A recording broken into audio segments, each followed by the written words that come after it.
Hey everyone, welcome back to Southern Gal True Crime. Or if this is your first time here, thank you so much for choosing to watch this video.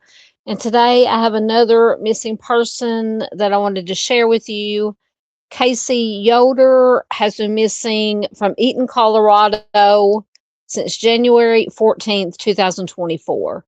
So Kaysey was last seen in the 36,000 block of Appy Road in unincorporated Weld County, Colorado on January 14th, 2024.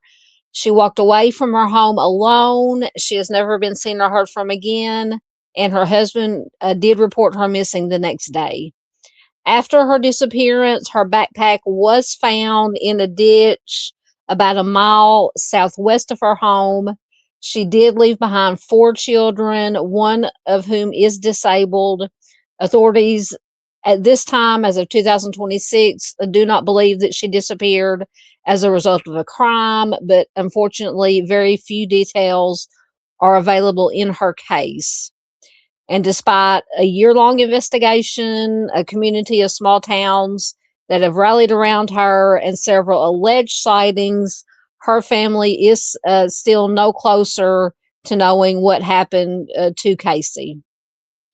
Her mother, Tammy Ruth, said, quote, "We really are still sitting here with nothing," end quote. So her mother had talked to Kaysey just an hour before her disappearance. Her mother said that she seemed fine, so much so that when the call dropped, her mother thought that Kaysey would just call her back a little bit later. Her mother goes on to say, quote, "She was in good spirits. I don't understand what happened because she was fine when I was talking to her," end quote.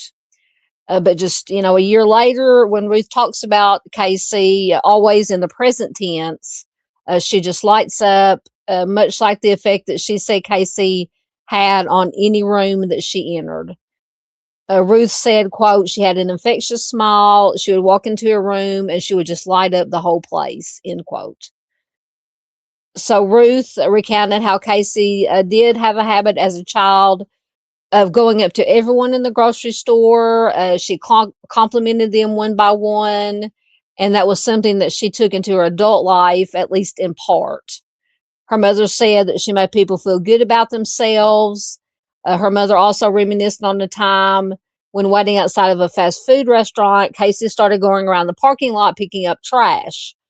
She said it was a small gesture, but one that Ruth noticed has rubbed off on her from time to time. Her mom says, she's got me doing it now also. As Kaysey grew older, she took up roller skating. It was an activity that she could do with her children. Her oldest child, Peyton, he was born with microcephaly, which is a condition in which basically a baby's head is much smaller than expected. He cannot walk without assistance, but Kaysey would push him around in his wheelchair while skating. Peyton also can't talk beyond occasionally uttering "mom" or "I love you" when Kaysey was around, but it seemed as if he was in his happy place when he was skating with his mom. Ruth said, quote, "Peyton loved skating with his mom, who would be laughing his head off. He felt like he was four-wheeling," end quote. Ruth remembers Kaysey as a loving mother, a loving daughter, a good partner, but more than anything else, she says she was a great friend. Ruth said, quote, "She is the best daughter ever, the best friend ever. She is amazing. She got me going every single day," end quote. The Weld County Sheriff's Office has been searching for Kaysey since her longtime boyfriend, Evan, reported her missing on January 15th. The agency scoured the area near her home by foot. They used canines, they used drones.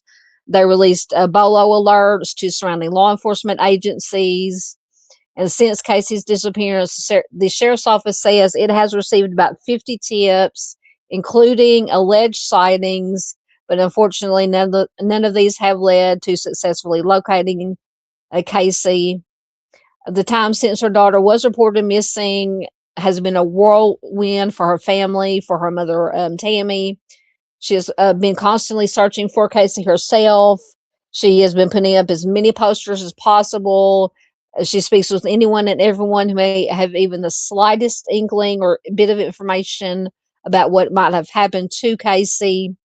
Ruth has heard all the theories, and at this point, she says she just has no interest in any of these theories. They just only keep her mind racing. Ruth said, quote, "I've heard so many scenarios. I don't want to get one in my head and then it's wrong again, because they just keep coming like that, and I get all these bad thoughts about what could have happened to Kaysey," end quote. So the sheriff's office has consulted the Colorado Bureau of Investigation, as well as the FBI, and as of the last public update in October of 2024, they do not believe that a criminal act led her to leaving her home. The agency could not provide a more recent update, citing an open investigation, which is a standard operating procedure in these kind of cases, unfortunately. And though many, including members of her own family, have begun to think the worst case scenario, her mother still has not given up hope. Her mother says, quote, "In my heart as a mother, I still think she's alive, that she's out there, and that she's waiting for me to find her." So that is what her mother will do. She will keep looking. So on January 11th of 2026, just 3 days short of the anniversary of her disappearance, a group of Kaysey's friends and family gathered at Weld Sheriff's Office to remember her and to make sure that nobody else has forgotten. Ruth said, "My daughter is unforgettable. You would never forget my kid. She is too vibrant." So once again,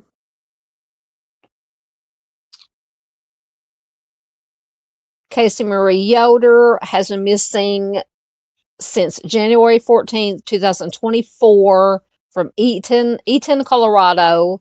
She's a white female. She was just 34 years old when she went missing. She would be 36 years old as of 2026. At the time she went missing, she was 5'9" tall and 110 pounds, with blonde hair and hazel eyes. She does wear eyeglasses with black frames. Her ears are pierced. It says that she may use the alias Tamara Jean Ruth. Her natural hair color is brown, but it was bleached platinum blonde at the time of her disappearance. And it also states that she dyes it very bright colors. So if you do have any information regarding Kaysey's disappearance, you're asked to contact the Weld County Sheriff's Office at 970-356-4015. So we can help do our part to bring more awareness to Kaysey's case by giving the video a like. Please leave a comment below. But the most important thing we can do with any missing person case, any video or post that we come across, is to share it anywhere and everywhere we can to all our social media, so these missing, their names, their faces, their stories stay out there so that they are never forgotten. If you would like to learn more about cases like Kaysey's, please consider subscribing. If you'd like to help support the channel so we can keep bringing you cases such as these, please check out the donation links in the About section of the page, or somewhere down below this video. There's a little button that says thanks. Just push that. One-time donation for the video. As always, thanks for watching. Have a blessed day, and I will see you next time.